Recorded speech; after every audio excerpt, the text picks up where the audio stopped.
सिल्लोडच्या आठवडी बाजारामध्ये चोरट्यांचा सुळसुळाट, तालुकाभरातून येणारे गोरगरीब गावकरी त्रस्त झाले आहेत। दर रविवारी चोरीच्या घटना घडतात। या संदर्भात दोन नागरिकांनी लोकशाही मराठीला या संदर्भात प्रतिक्रिया दिली आहे। चोरीच्या घटना संदर्भात आता नागरिक त्रस्त झालेत।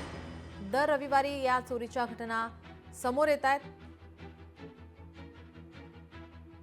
लोक या सिल्लोडच्या बाजारात येत असतात बाजारपेठेमध्ये, परंतु या बाजारामध्ये चोरीचं सत्र हे वारंवार दर बाजारीच्या दिवशी होत आहे।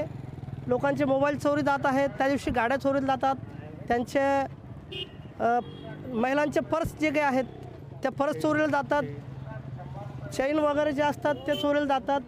आणि याच्यातून काही लोक दुर्बळ लोक आहे की ते कंप्लेंट करायला जातात पोलीस स्टेशनला, पण त्यांची कंप्लेंटसुद्धा पोलीस डिपार्टमेंट सहजासहजी घेत नाहीत।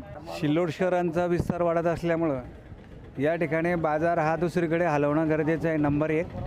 त्याचबरोबर पोलीस दलाची संख्या वाढवणं गरजेचं आहे। या सिल्लोड शहर पोलीस स्टेशनमध्ये पोलीस दलाची संख्या अतिशय कमी आहेत, त्यामुळं चोऱ्यांचे प्रमाण वाढलेले आहे।